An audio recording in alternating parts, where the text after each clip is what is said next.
Estamos começando mais um programa em comum pela Inova, emissora da Rede Caldeirada de Comunicação.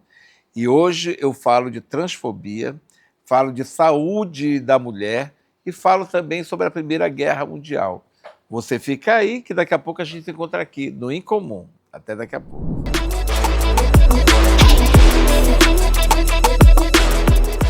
O governo do Amazonas está trabalhando para minimizar os impactos da cheia no estado. Com planejamento, as ações foram antecipadas e os municípios em situação de emergência estão recebendo ajuda humanitária e apoio na saúde. Nesse período, evite o contato com água contaminada e mantenha a vacinação em dia para prevenir doenças.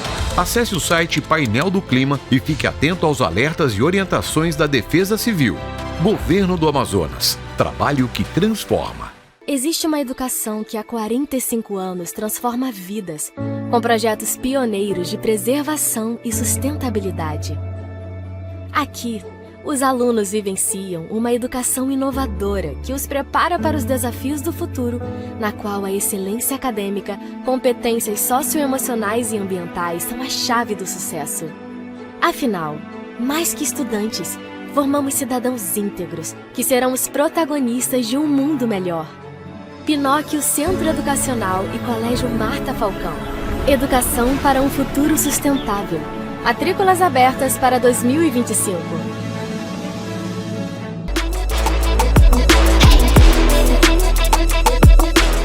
Estou retornando com o programa Em Comum pela Inova, emissora da Rede Caldeirada de Comunicação, e hoje é sábado. Eu estou recebendo aqui alguns convidados, e o primeiro dos convidados é o Dr. Saulo Góes Pinto, que é autor deste livro.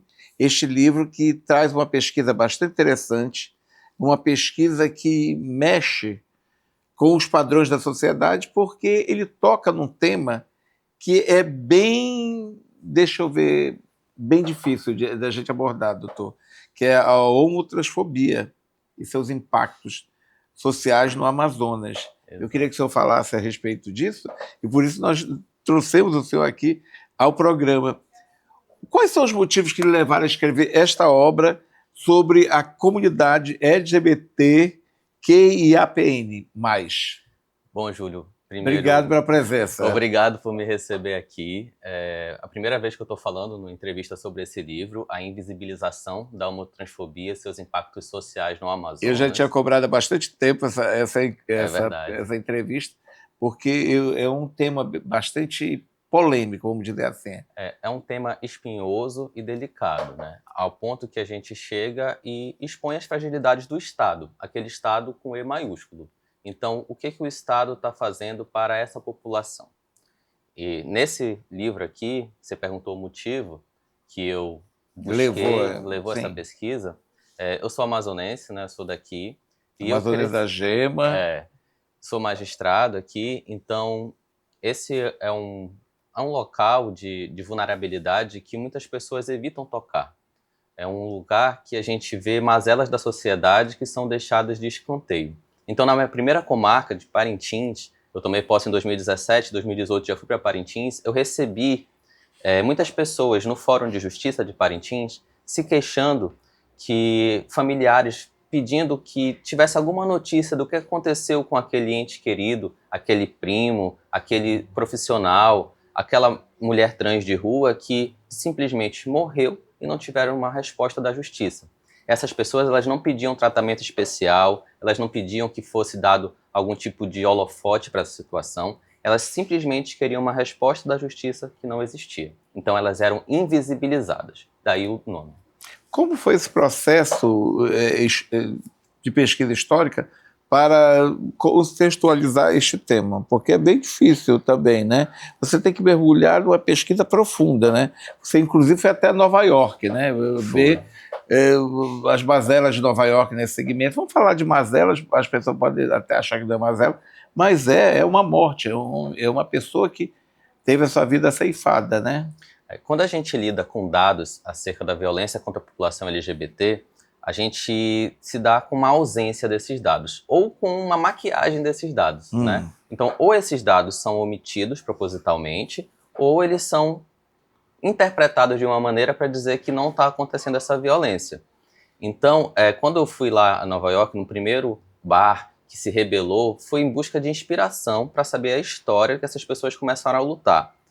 Vendo isso, eu transmutei a revolta que era vista lá para a realidade do interior do Amazonas, porque as pessoas do interior do Amazonas e da capital não são cidadãos menores, então eles precisam dessa atenção também. Então isso me inspirou, e a busca de dados, porque, como falei, o Estado, com E maiúsculo, ele não tem esses dados oficialmente ou tem algumas irregularidades. Então existe um grupo gay da Bahia, que é uma ONG, que todo ano... É o Atobá?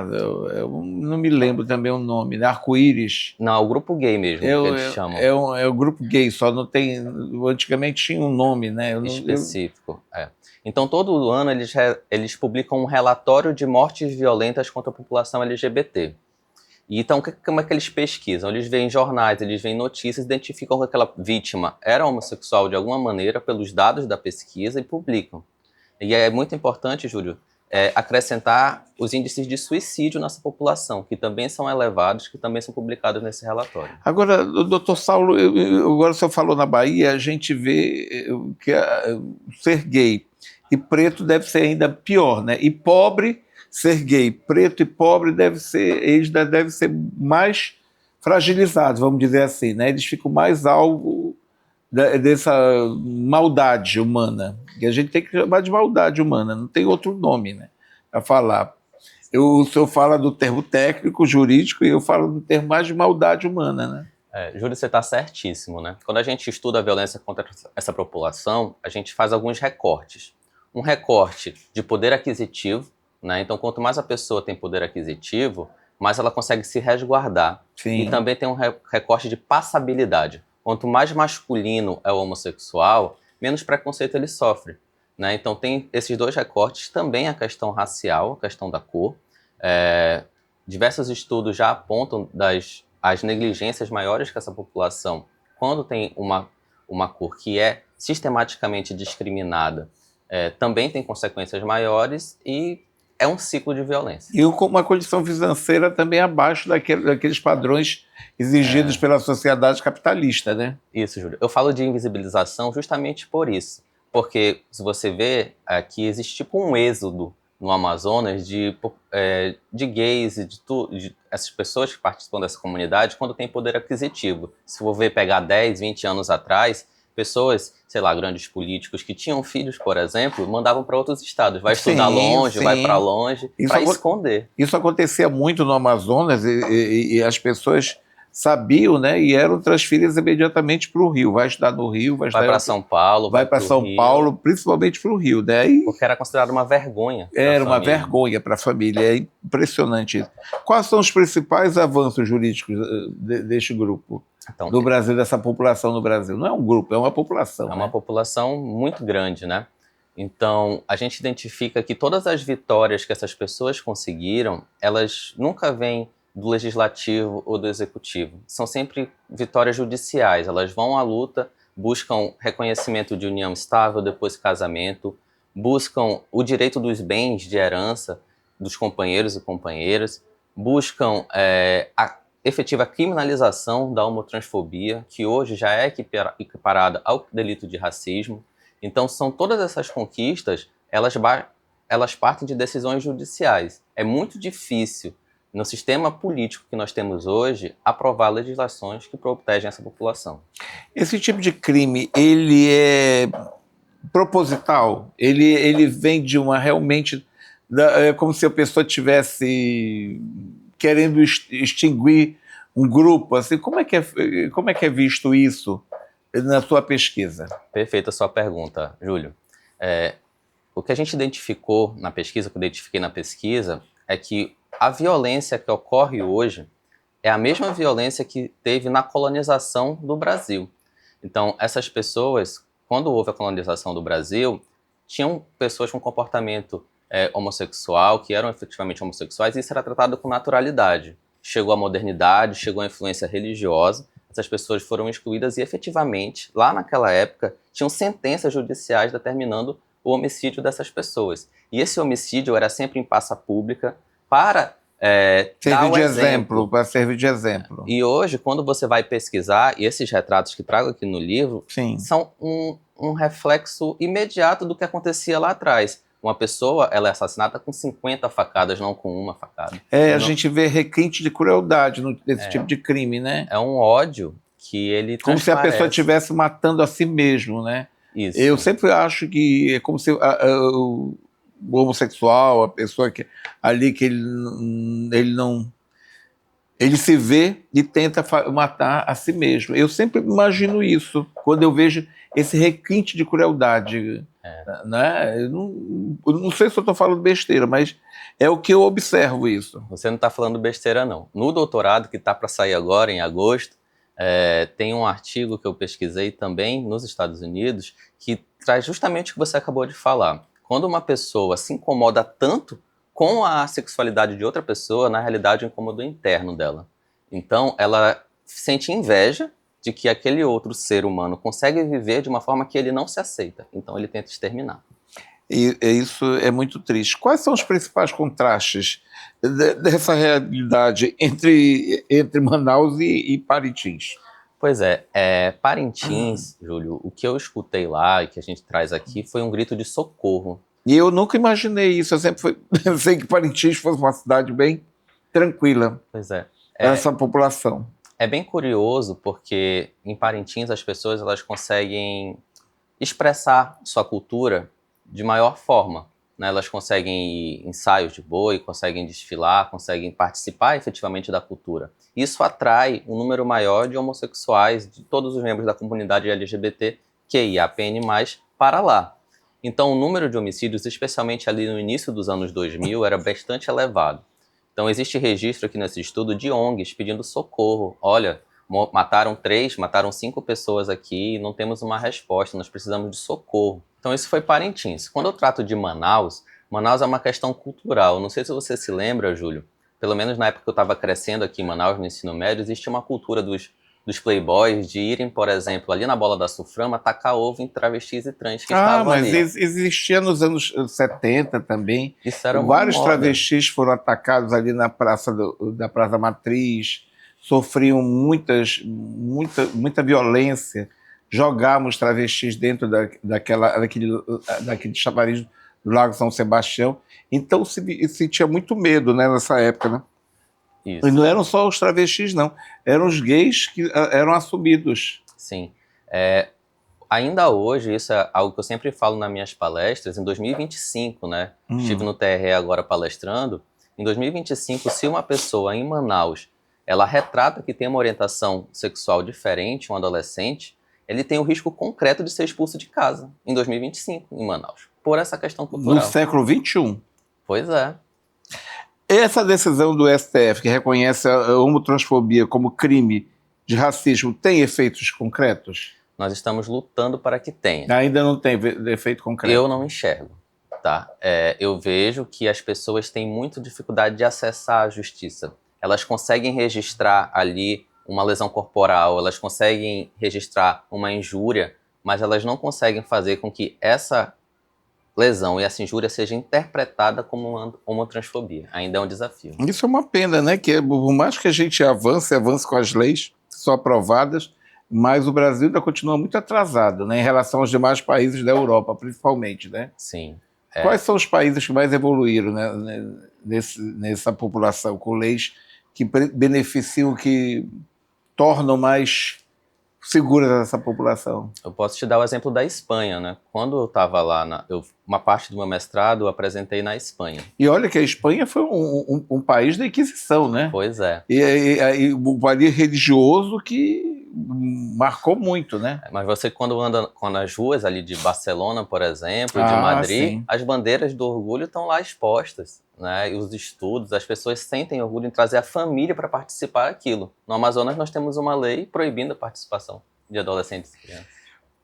De que forma a religião tem influenciado ou a negação dos direitos dessa população? O reconhecimento ou a negação dos direitos dessa população? Então, eu tenho um artigo publicado sobre isso na Universidade do Estado do Amazonas, que eu falo da religião utilizada como um escudo para a prática da homotransfobia.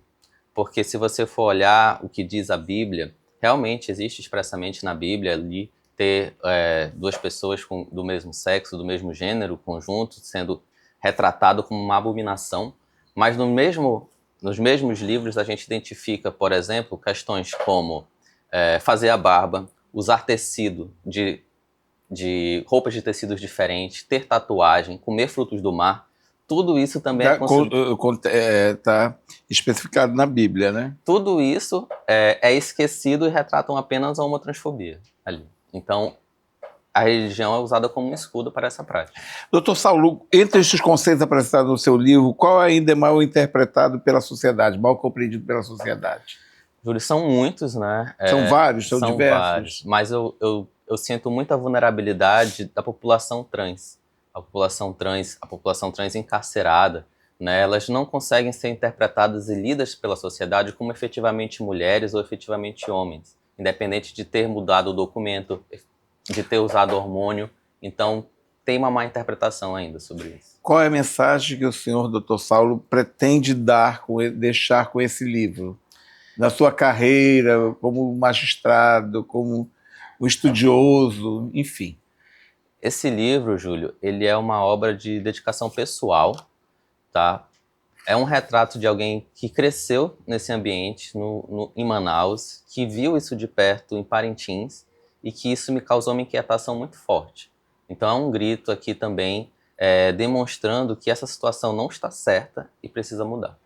E a gente tem que tentar mudar, né? Mesmo que a gente caminhe ao contrário, né? Numa rua de volta ao começo, a gente precisa mudar. E aqui está o livro que mostra isso. Doutor Saulo, muito obrigado. Vou deixar suas redes sociais aqui, que é Saulo G. Pinto. G. Pinto, né? Obrigado mesmo, eu já ganhei o livro e vou ler porque eu adoro pesquisas. Daqui a pouco eu volto com mais em comum, aqui na Inova, emissora da Rede Caldeirada de Comunicação.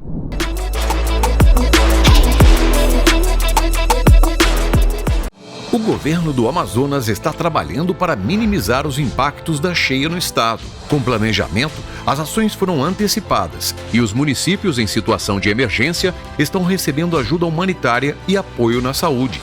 Nesse período, evite o contato com água contaminada e mantenha a vacinação em dia para prevenir doenças. Acesse o site Painel do Clima e fique atento aos alertas e orientações da Defesa Civil.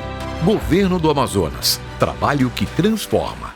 Existe uma educação que há 45 anos transforma vidas, com projetos pioneiros de preservação e sustentabilidade. Aqui, os alunos vivenciam uma educação inovadora que os prepara para os desafios do futuro, na qual a excelência acadêmica, competências socioemocionais e ambientais são a chave do sucesso. Afinal, mais que estudantes, formamos cidadãos íntegros que serão os protagonistas de um mundo melhor. Pinóquio Centro Educacional e Colégio Marta Falcão. Educação para um futuro sustentável. Matrículas abertas para 2025.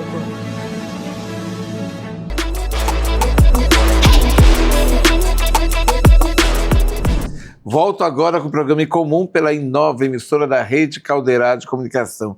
E agora a gente vai falar da saúde da mulher.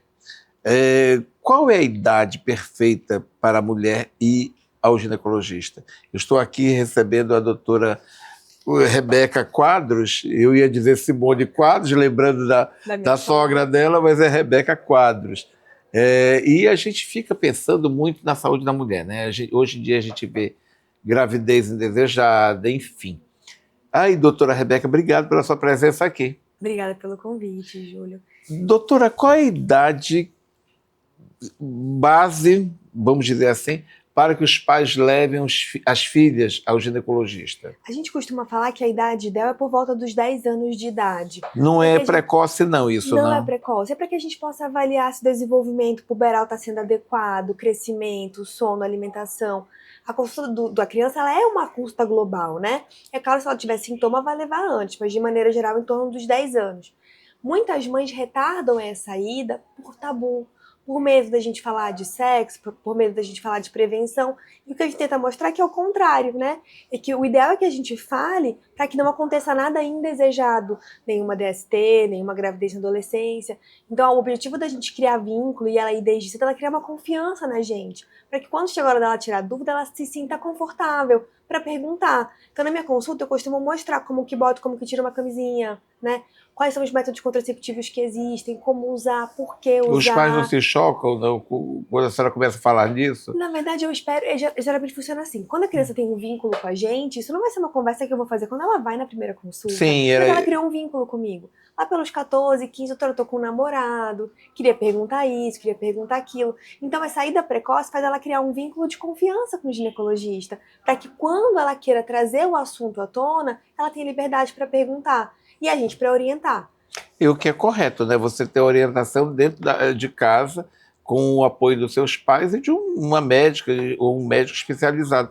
Agora, doutora, na primeira consulta, é um exame físico ou só uma conversa? Esse é o maior medo do adolescente, é entrar na consulta e ser examinada. Porque não sabe de que forma ele vai reagir, né? Exatamente. Então, normalmente a gente não examina na primeira consulta, Júlia. É só uma conversa. Vai criar confiança. É óbvio que se ela tiver uma queixa, eu tô com uma coceira, eu tô com uma ferida, a gente vai ter que examinar. Mas, de maneira geral, a gente faz uma conversa e quando ela vai criando vínculo com a gente pede para examinar.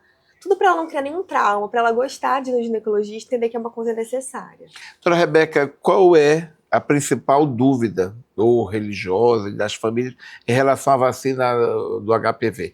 Porque nunca vi ninguém dizer que levou a sua filha para tomar essa vacina. Uma vez eu no posto ali do Parque 10, vi uma mãe levando um menino de 14 anos para tomar essa vacina. Eu fiquei tão impressionado com isso, porque eu nunca tinha visto isso. Júlio, o certo é vacinar todo mundo, tá? Meninos e meninas. E meninas, né? A gente está falando das meninas agora. Então, o certo é vacinar todo mundo. Em 2003, teve 2 casos de desmaio pós-vacina e criaram um mito gigante ao redor da vacina do HPV, que ela causava alteração, que ela causava autismo, que ela causava desmaio, até coisas... São as fake news, né? Exatamente. E o que acontece? Hoje em dia a gente tem 1 milhão de trabalhos mostrando insegurança no uso da vacina. A Austrália hoje vacinou a população completa. A gente conseguiu zerar os casos de câncer na Austrália. E a gente não teve nenhum efeito colateral. Então o objetivo é que a gente leve sim as meninas para vacinar. Na rede pública a gente tem a vacina quadrivalente, que é uma dose única, tem uma cobertura menor.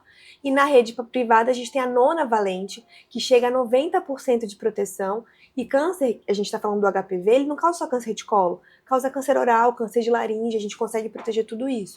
A nonavalente são 3 doses. E o ideal é que todo mundo vacine, de preferência antes de ter relação sexual, antes de ser exposto ao vírus, mas vacine em qualquer idade. Vacinar é sempre importante.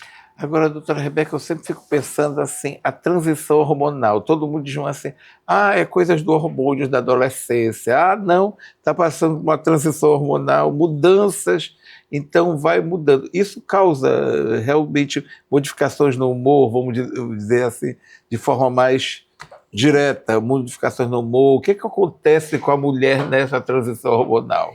Na transição da menopausa, a mulher ela vai ter muitas queixas. Geralmente de adolescente, na adolescência. Na verdade é porque ela não sabe lidar com aquele boom de hormônio que ela está passando, né? Então a primeira vez que a menina menstrua, que ela tem o pico de estradiol, ela não sabe lidar com aquilo. Quais são os sintomas, os efeitos, as causas assim, mais observadas pelos médicos? Elas vão ficar mais irritadas, vão ficar mais estressadas, às vezes vão... É por isso que os adolescentes são irritados, às vezes, são irritantes, às vezes. Mas não pode culpar pra sempre. Não, lógico que não. Eles acabam botando, mas no começo, assim, a pele também, então pode ter mais acne, né? A menina fica bem incomodada, a irritação, ou tema bem comum, pode não ter cólica, isso aí vai variar. Agora, recentemente, personagens, celebridades como Fernanda Lima, como Angélica, como Cláudia Raia, começaram a falar de menopausa abertamente, né? As redes sociais trouxeram isso para todos nós, né? Que era um tabu, né? Para a mulher era um tabu, né? Ela não podia falar da menopausa de jeito nenhum, principalmente em casa, que ela estava passando pela menopausa. Ela era um calor, era uma agonia, era uma dor de cabeça, era um... Bom, o que aconteceu com essa mudança de comportamento em relação a essa situação? Então, hoje em dia, acho que a mulher se sente mais segura para falar sobre o assunto. A menopausa ela é uma época muito complexa da vida, onde tudo muda, né? Então, a irritação, a pele, o cabelo, a libido, ressecamento vaginal, o calorão, e ela tem que ser acolhida, ela tem que ser tratada. né? Então, se a paciente não tem contraindicação e tem indicação, ela tem que fazer uma reposição hormonal para ela ter qualidade de vida, para ela viver bem e não passar por esses sintomas todos. Então, hoje eu acho que a mídia trouxe isso para a paciente ir para o consultório e falar, doutora, eu quero fazer. Então, elas tinham medo de falar, medo do hormônio. E o hormônio bem prescrito, bem indicado, ele não traz risco, traz só benefício. Desculpa, doutora, existem pessoas, inclusive, que dizem que traz câncer, né? Que provoca o câncer, né? Há alguma verdade nesse comentário? O hormônio tem que ser bem descrito. Tem que ser bem indicado e nas doses adequadas. Se eu faço uma hiperdosagem, eu vou trazer um risco. Se ela já é uma paciente que tem um risco prévio, se ela já teve um câncer prévio, a gente também não vai fazer hormônio. Ele sozinho não vai dar hormônio, não vai dar risco de câncer. Mas se ela tiver algum risco prévio, ele pode aumentar sim esse risco. Por isso que ela tem que ser bem avaliada, tem que conhecer a história prévia dela, história familiar, para poder indicar ou não o hormônio. Mas quando bem indicado, ele é extremamente seguro. Agora, isso pode acontecer a partir dos 40 ou não? Pode. Pode ser precoce? Precoce, abaixo dos 40, a gente considera a menopausa precoce. A menopausa precoce. Tem gente que tem o índice é muito grande de mulheres na menopausa precoce. Ainda bem que não. Inclusive, quando ela é precoce, ela ganha até um outro nome, tá? Insuficiência ovariana prematura. E ela é uma doença. Todas as mulheres que entram na menopausa antes dos 40 anos têm que repor hormônio. Porque o osso dela ficou muito tempo sem receber estrogênio. Aumenta muito de osteoporose. Então, graças a Deus, não tem uma incidência tão alta, mas sim, geralmente tem um fator genético associado. Se a gente procurar, ela tem a mutação de um gene, a mãe, a irmã, a família inteira pode tem uma ser chance genético, maior. então. É genético. Na grande maioria das vezes, ela é genético, a insuficiência ovariana prematura, né? Agora, a prática sexual retarda isso? Olha a pergunta que eu vou fazer para a doutora. Pode fazer. A prática sexual retarda isso? E às vezes tem pessoas que têm uma vida sexual muito ativa, né? Ou não. Não tem nada a ver. Correlação. A menopausa é o ovário parando de funcionar. Nada que a gente faça vai mudar o fato de que ele tem um tempo de vida. É comum isso no ser humano, né? Na mulher, toda né? mulher vai entrar. A menopausa é fisiológico, todo mundo vai passar. O que não é normal é que a gente sofrer com os sintomas dela. Isso não é normal, isso a gente pode tratar. E olha, são graves os sintomas que as mulheres sentiam durante anos, né? E agora estão mudando muito isso, procurando os tratamentos, né? Por exemplo, no seu consultório deve atender muitas mulheres assim, a sua sogra atende, né? Muitas mulheres assim. E quais são os tratamentos que são realizados hoje em dia? Lasers, hormônios, o que é feito para amenizar essa situação? Porque é o envelhecimento do organismo, né? Sim. Isso é comum. Isso é comum. E tem tratamento, é importante começar falando isso, é comum, mas tem tratamento. A gente faz a reposição hormonal, tá, Júlio? Que pode ser oral, adesivo, pode ser gel, a gente vai combinar a melhor forma de repor o hormônio para ela, mas nenhum hormônio que a gente faz tem ação local. Então, geralmente, ela tem um ressecamento vaginal, vagina mais atrófica, pode ter perda de xixi. Isso a gente consegue melhorar hoje com energia. Então, na clínica, a gente tem o laser, que a gente consegue trabalhar, a gente faz um dano térmico, estimula o colágeno de volta, e a gente consegue melhorar a pele da vagina, consegue melhorar a perda do xixi, a gente consegue melhorar várias queixas locais da paciente. Ajuda muito para quem tem indicação. As mulheres que têm mais filhos, elas estão mais propensas a passar por esses problemas? Que a senhora numerou agora? Não tem uma correlação. Não tem uma correlação. Normalmente, depois de um tempo na menopausa, a grande maioria vai ter queixa local. Porque a falta do hormônio vai trazer sintomas. A lubrificação não vem. A lubrificação que diminui, a vagina está mais ressecada, mais flácida, tem aquela sensação que está tudo mais largo, diferente do que era normal. Tosse, espirra, perde xixi, são sintomas que costumam aparecer. A saúde da mulher, a saúde ginecológica é marcada por uma série de informações, né, doutora? Quais são as principais informações que a gente não tem conhecimento? Que só a senhora, como médica, tem, né? No consultório, quando recebe uma mulher, às vezes, que tem um diploma, é esclarecida, tem um doutorado, mas não tem conhecimento preciso sobre a sua saúde ginecológica, né? Sim, acho que os maiores tabus que a gente tem são vários, na verdade, né? São mas, diversos, assim, né? Doutora, eu não quero tomar pílula porque pílula engorda, né? E aí, às vezes, pregam isso nas crianças. Então, adolescente vai no consultório falando, não posso tomar pílula que minha mãe disse que eu vou engordar. Porque não é uma verdade, tá? Hoje em dia, as pílulas são de baixa dose hormonal, não afetam ganho de peso. A gente tem várias pílulas seguras para oferecer que não tem esse efeito colateral.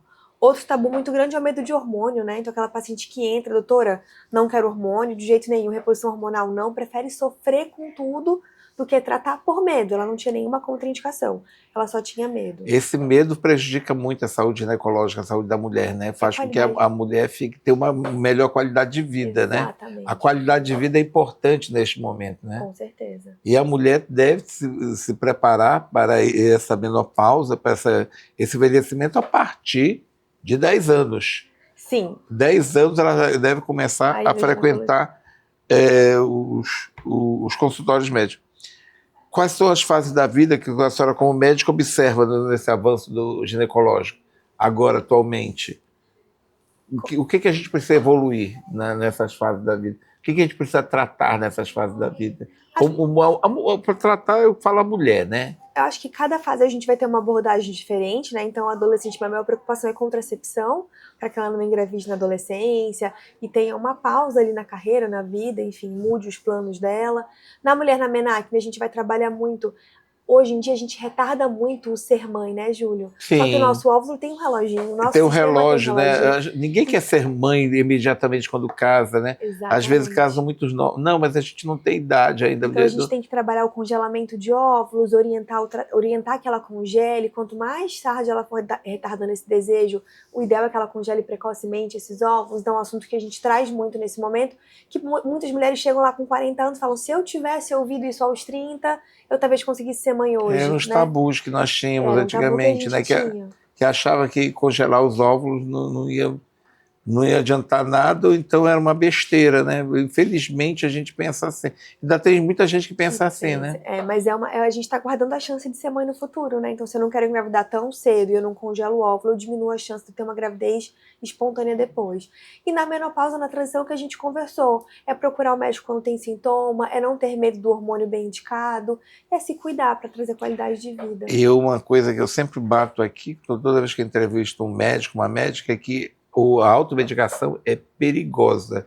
Você pode agravar um problema que não tinha nada a ver com aquele verdadeiro problema que... Com certeza. Tudo tem efeito colateral. Até uma dipirona pode ter efeito colateral. Exatamente. Faz mal pro rim, carrega o rim. Se você não sabe o que você está tomando, nem para quê, nem a dose, é um risco muito grande. O ideal é que seja sempre acompanhado. Então, procurar sempre um médico especializado, né? E na dúvida, procurar um médico ali naquela lista do conselho, né? Vendo se é realmente um médico bom, um médico respeitado. Extremamente importante falar isso, Júlio. Qualquer pessoa pode acessar o CFM, que é o Conselho Federal de Medicina, colocar o nome do médico, basta colocar o primeiro nome e o último, e aí você consegue ver se ele tem registro no CRM, se ele é médico, e os especialistas têm que ter, além do registro no Conselho, um RQE, que é o registro de especialidade médica. No site do Conselho você consegue ver tudo isso. Rebeca, vamos encerrar, eu quero deixar aqui registrando as suas redes sociais, deixando as suas redes sociais. Doutora Rebeca Dias Quadros. Dias Quadros, se você tiver alguma dúvida, você pode acessar lá as redes sociais da doutora Rebeca. Evidentemente que ela vai responder o seu questionamento, que mulher sempre tem que ter uma boa saúde. Não é mulher, é ser humano. Mas as mulheres sempre viveram mais porque elas se cuidam mais, eu acho, né? Com certeza. Elas procuram mais o médico. Procuram mais o médico com firmeza, com tranquilidade. Obrigado, doutora. Muito obrigada, Júlio. Obrigada. Daqui a pouco eu retorno com Mais em Comum, aqui na Inova, emissora da Rede Caldeirada de Comunicação.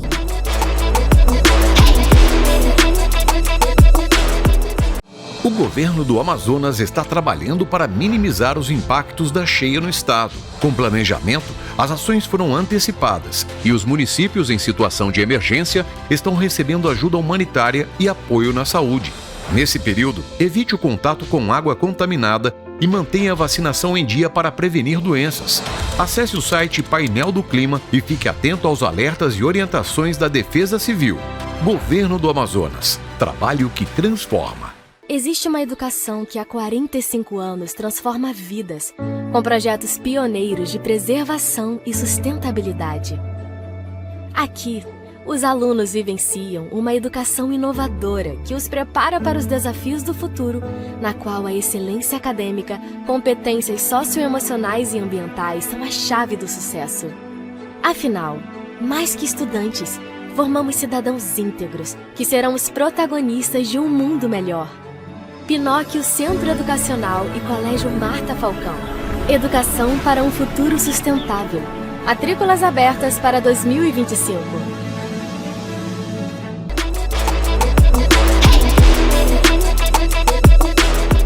Continuo com o programa Em Comum na Inova, emissora da Rede Caldeirada de Comunicação, e agora eu vou para um tema que envolve a Primeira Guerra Mundial, recebendo a Clarissa Xavier, não, a Clarissa Desterro e Clarissa Silva. Milon Desterro e Milon Desterro e Silva, eu esqueço que é o teu pai, que é Xavier. Clarissa, você é uma estudiosa, historiadora praticamente, se formando, e trouxe um tema bem interessante para nós aqui, que é a Primeira Guerra Mundial. Você mergulhou numa peça, e como é que você consegue analisar a realidade da ficção neste teu trabalho? Essa peça é chamada Journey's End, que para o português eu traduziria como Fim do Dia ou Fim da Jornada, alguma coisa assim. É uma peça clássica, foi escrita em 1928 pelo R.C. Sheriff, que foi um oficial, ele lutou na Primeira Guerra Mundial, e ele escreve uma peça sobre 5 oficiais, que envolve muitas questões sobre trauma e alcoolismo, sobretudo dentro da Primeira Guerra Mundial. E é uma coisa muito interessante, primeiro, porque é o que ele viveu, e não é uma visão nem um pouco romantizada da guerra, pelo contrário, eu sempre tenho a impressão de que é uma das melhores representações da Primeira Guerra Mundial que nós temos no teatro, na literatura, no cinema, que teve adaptações cinematográficas. E exatamente por isso ela se tornou um clássico no Reino Unido, sobretudo ela é estudada inclusive em colégios, porque ela é uma representação muito realista e muito crua, realmente, dessa realidade. Nós vemos como é uma peça que se passa inteiramente dentro de um abrigo de oficiais, onde ficavam aqueles 5 homens. Militares da Primeira Guerra Mundial. Exatamente. De um abrigo nas trincheiras, então eles estão ali se passa ao longo de 4 dias, e nós temos que conviver com a espera, com a sujeira, com todas aquelas coisas que a maior parte dos filmes de guerra que foca mais em combate, nessas coisas, ignora. Ou deixa assim muito subentendido. Isso é uma história extremamente humana e extremamente íntima desses 5 personagens, e você vai vendo a mentalidade deles e a forma como a guerra moldou essas pessoas, e fala muito de experiências reais, de fato, que esses homens viveram. Por isso é uma fonte muito interessante de você olhar. Agora, Clarice, a gente observa que... Observa não, isso é o registro histórico, que a Primeira Guerra, segundo todas as guerras, deixaram muitos corpos mutilados, né? Sim. A gente vê aquela guerra do Vietnã, a gente acompanha em filmes, enfim. A Primeira Guerra Mundial a gente não tem muitos registros, como você bem falou. Esse é um dos principais registros que você conseguiu para garimpar a tua pesquisa, todo o conteúdo da tua pesquisa. Qual é a avaliação que você tem desse estudo de sofrimento psicológico desses 5 personagens? Porque eles devem ter sofrido de todas as formas diferentes das pessoas da Guerra do Vietnã, que eles viam os amigos deles, os colegas deles de combate serem mortos, as mulheres, os companheiros, enfim, os namorados. Qual é a diferença que você vê nesses 5 personagens que fazem parte dessa peça? Eu sempre tenho a opinião de que eu acho que cada guerra tem a sua psicologia, no Sim, sentido de que certeza. Muita gente compara assim, a Primeira Guerra Mundial e a Segunda Guerra Mundial, e junta uma coisa só, porque em tamanho elas foram similares, em impacto elas foram similares. Mas a gente nunca lembra da Primeira Guerra Mundial, a gente lembra sempre da Segunda Guerra. E eu acho a primeira, em particular, mais relevante para a formação do século XX. Eu acho que a segunda é uma grande consequência da primeira. A gente até diz que foi um armistício de 20 anos. É a mesma guerra, só que separada por datas, né? Por um período de paz. Mas o que eu quero dizer é que eu acho que a forma como esses homens saíram da Primeira Guerra Mundial é totalmente diferente da forma que os homens saíram da Segunda Guerra Mundial, embora ambas as situações, sem dúvida, sejam muito traumáticas. Conflitos graves, né? Embora ambos os lados tenham visto muita morte, muitas coisas, mas eu acho que a Primeira Guerra Mundial foi psicologicamente mais pesada do que a Segunda para esses combatentes, porque nós temos essa noção... Hoje em dia, é lógico, isso é ainda mais visível quando a gente olha para trás, mas de qualquer maneira, nós temos essa noção quando nós falamos de Segunda Guerra Mundial. Nós estamos lutando contra o nazismo, contra o fascismo, tem uma causa justa, tem... E a Primeira Guerra Mundial não, é uma guerra imperialista que chega no final da guerra e os territórios pelos quais se estava lutando, os impérios pelos quais eles estavam lutando, a maior parte já não existia mais. Tanto que virou assim, uma coisa de uma guerra que foi por nada. Muita gente sentiu que o seu sacrifício tinha sido por absolutamente nada tangível, nada que de fato impactasse a vida dessas pessoas. E houve mudanças tecnológicas durante a Primeira Guerra que foram extremamente chocantes. Esses homens passaram por coisas que quase nenhuma outra guerra nós vamos ver algo similar. E os personagens da peça? Sobretudo, nós temos dois protagonistas, que é o Capitão Stanhope e o lugar-tenente Raleigh. É muito interessante de ver porque eles eram amigos quando eles estudavam no colégio. O capitão é 3 anos mais velho e ele era o ídolo de infância do amigo mais novo. E quando esse amigo finalmente se alista, ele já estava na guerra, o Stanhope já estava na guerra há 3 anos. Eles se encontraram casualmente? Não, eles acabam na mesma companhia porque o mais jovem, o Raleigh, pede para os oficiais para colocarem na companhia comandada pelo amigo de escola. E eles eram melhores amigos, o capitão é noivo da irmã do Raleigh, e eles eram inseparáveis quando eram jovens, mas quando eles se encontram, o menino fica chocado porque o herói de infância dele é outra pessoa. É uma pessoa totalmente mudada, traumatizada, alcoólatra. Então, esse é o grande drama da peça.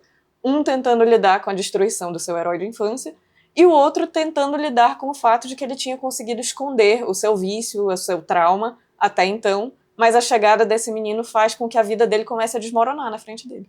Agora, o que deve ser mais interessante, porque é como se a gente observasse aquele herói da infância, né? Aquela pessoa que a gente criou na cabeça da gente como a melhor pessoa do mundo, e de repente a gente se depara com uma pessoa totalmente transformada, né? Sim. Uma outra personalidade, né? Uma outra pessoa, né? Totalmente mudado de cabeça psicológica, totalmente. Exatamente, você vê a destruição afetado, de um ser humano, né? assim. Não é? A masculinidade no campo da guerra era muito forte? Sim, a minha pesquisa fala sobre isso. Sobre a masculinidade, né? Masculinidade, trauma e alcoolismo. E a questão da masculinidade, do jeito que eu estou abordando, é sobre como as expectativas de masculinidade e a cultura militar, sobretudo, dessa época, formam homens que têm maior propensão a recair no alcoolismo, em algum tipo de vício, em algum tipo de droga. Exatamente. Na época nós vemos casos de soldados se envolvendo com vários tipos de substâncias psicoativas, em parte porque há uma expectativa de masculinidade muito rígida que eles passam a vida inteira ouvindo isso daí. Primeira Guerra Mundial, 1914 a 18. Então, início do século XX. Virada do século, nós ainda temos aquela noção, eu trabalho com o conceito do longo século XIX, então dizendo que apesar de já ser o século XX, ainda psicologicamente, culturalmente, nós ainda estamos no século XIX. E é aquela noção de masculinidade muito rígida, de que um homem tem que ser sempre eficiente, aquela coisa durão, que não pode chorar, não pode sofrer, tem que aguentar qualquer barra. Tem dor, né? Exato. Não pode reclamar. Exato, tem que aguentar. Ir para um médico, procurar ajuda de maneira geral é mal visto. Nós temos uma cena muito forte nessa peça, em que um dos soldados mente que está doente para conseguir sair, porque ele não aguenta mais. O psicológico dele está extremamente abalado. É um dos outros soldados, não é nenhum dos dois protagonistas, mas mente que está doente para conseguir sair. E ele acaba sendo compelido a ficar, porque o capitão coloca uma arma na cabeça dele e diz: se você sair, nós sabemos que você está mentindo. Se você sair, você vai para um tribunal militar e você vai acabar sendo fuzilado por deserção. Então, você vai ter que aguentar. E é isso, assim, nessa necessidade extrema de você manter aquela imagem tanto masculina, de homem forte, faz as pessoas virarem para o que elas têm. Se o que eles têm é álcool, é rum, é uísque, eles se embebedam até eles conseguirem. Eles até chamavam de coragem líquida, aquela coisa, não tá com coragem de ir, bebe e vai, assim, totalmente embriagado, louco. Porque a gente tem a impressão que se ele fosse um desertor, seria humilhante para a própria família, Com né? certeza. Ele mente para a família. Todos eles, de alguma maneira... mentem de uma forma ou de outra, mentem para a família. Você trabalha com a ideia de alcoolismo não como vício, mas como um vício isolado, mas como uma expressão de sofrimento. Exatamente. Reprimido, né? Exatamente. Como uma forma de automedicação, como uma forma de realmente tentar manter o controle de uma situação em que eles percebem, sobretudo, que os governos, o Estado, tem pouquíssimo interesse nas vidas deles como pessoas individuais. Eles são objetos para serem substituídos. Até nós chamamos a Primeira Guerra Mundial, é muito comum essa utilização da Primeira Guerra Mundial como um açougue humano, porque você vai jogando as pessoas para elas morrerem, é quantidade. Então tem inclusive essa noção do alcoolismo como uma forma de você ganhar controle do próprio corpo de novo, de se equilibrar, eu sou forte. Também, mas também nós vemos uma dimensão do vício daquela forma de se o Estado pode acabar com o meu corpo, me jogar, eu também posso fazer isso, do meu jeito, nos meus termos. Então, se eu posso ser mandado para morrer, já que eu sou descartável, então eu posso beber, eu posso... me embriagar, eu posso fazer o que eu quiser, né? Exato, é uma forma de você ganhar controle do seu corpo. Ele era praticamente um ser humano isolado, né? Ele era o único amigo dele mesmo, né? Ali, não é que a gente percebe que ele era o único amigo dele mesmo. Ele não tinha apoio nenhum, ele não podia chorar. Hoje em dia hoje em dia não, há muito tempo a gente tem o ombro amigo, né? Lá ninguém tinha nenhum ombro amigo, né? E mesmo assim, como eles falam, independente de alcoolismo, os civis não sabiam o que era você estar ali dentro. Então era um trauma que existia muito para eles e era muito difícil eles conseguirem falar, mesmo com a família, mesmo que tentassem entender, não tinha essa compreensão. Olhando para o presente, eu queria perguntar se nós vivemos em trincheiras emocionais atualmente. A tua pesquisa mostra isso? A minha pesquisa é mais voltada para a situação deles na época, porque eu acho que é uma situação muito específica.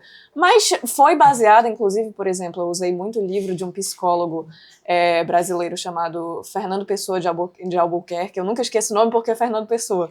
Lógico, ninguém pode esquecer Fernando Pessoa. Se eu não ler um trecho de Fernando Pessoa todo dia, eu não consigo dormir, vamos dizer assim. Pois é, como ele divide o nome com o autor, eu fiquei na cabeça. Fernando Pessoa de Albuquerque é um livro que saiu em 2023 e não é um livro de história, é um livro sobre psicologia masculina atual.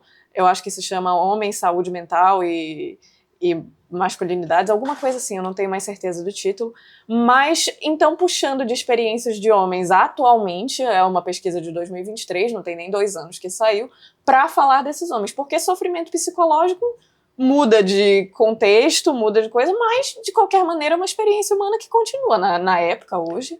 Todo mundo pensa que sofrimento psicológico não existe, né? Mas existe sim, é forte, né? Com certeza. Na Guerra do Vietnã tinham as pessoas que faziam pressão psicológica nos adversários para eles se enfraquecerem, né? Eu sempre converso às vezes com alguém a respeito disso.